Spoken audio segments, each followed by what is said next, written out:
thank you for tuning in. Today we will be discussing the Droid Factory, made by Kenner back in 1979. This is the box art.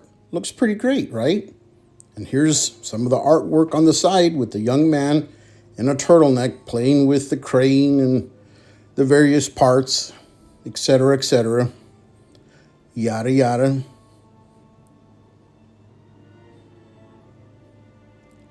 Now here's what it'll look like once all opened up and sprawled out. A lot of parts. I don't have every single part. Mine's not complete.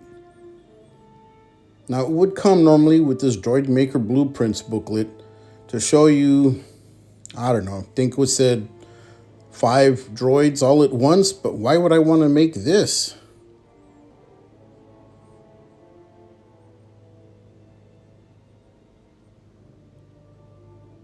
Here's a couple other ones. At least the R2 is a beautiful droid. The rest, I've never really was good with Legos. Never really liked building stuff. If I'm going to build something, I'm going to make the droid I really love. Why make 5 droids I don't even know or never were in the movie when I can make 5, 3-legged R2D2s? Well, here's my layout, my little setup. You can see I've got various Jawas looking through the droids. Some parts are disassembled. Some are busted and broke. Some decals are missing, or decals, as they called them in England. And lastly, here's my my Droid Factory. Now you can see I've got a couple of 3-legged R2s there that are naked. So the question is, should I use reproduction stickers to make them whole, to make them complete? It's a great question. It's a valid question. And some people object very strongly to reproduction. I'm not that bad with it. I think it's okay. If you don't have the real thing, you can use reproduction if that's what you want. If that's what you wish to purchase. No one can stop you. They're your toys. You do with them as you wish. If I bought a jar of peanut butter and I wanted to make a 3-piece suit for myself and go down to the county courthouse and present myself before the courts and the judges, I could do that. It's my peanut butter. Of course, there would be some consequences, but you get what I'm saying. There's a lightsaber pop-up R2 there, serving drinks. No lightsaber, of course, and a nice laser blast to the belly. Looks like a cigarette burn.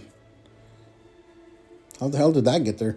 These guys, EV99, they're notorious for having a busted arm. And I have one that I actually repaired, which is kind of a no-no. If you repair, modify, alter, etc., to a figure, you can invalidate its actual monetary value. I'll give you an example. If you send it in for grading and, it's got a repro sticker, they're going to send it back to you and say, hey, thanks for your money. Here's your fake shit. We don't want it. I put some silver paint on EV99's arm so you could tell it's repaired. It does move and it does stay in place. It's kind of a bad repair, but I did it once. I figured, one attempt, not too bad. The others I'm going to leave as is.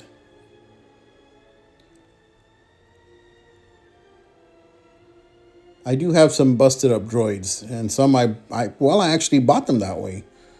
Like, IG-88. Ironic, he's got both his blasters there and 0 arms.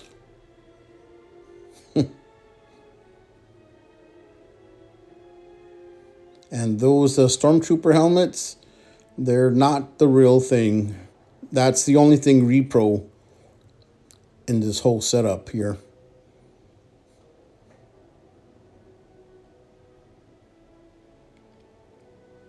Now, if you look at this image, it's of the stickers for both the regular R2 and the 3-legged R2D2.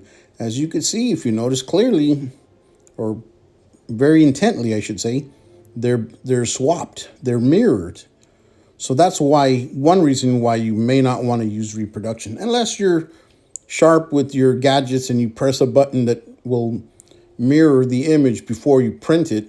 Then you could print out, a decal or sticker orientated the way it should be for the three-legged R2D2. Now mine are all legit stickers that came with the three-legged R2D2s.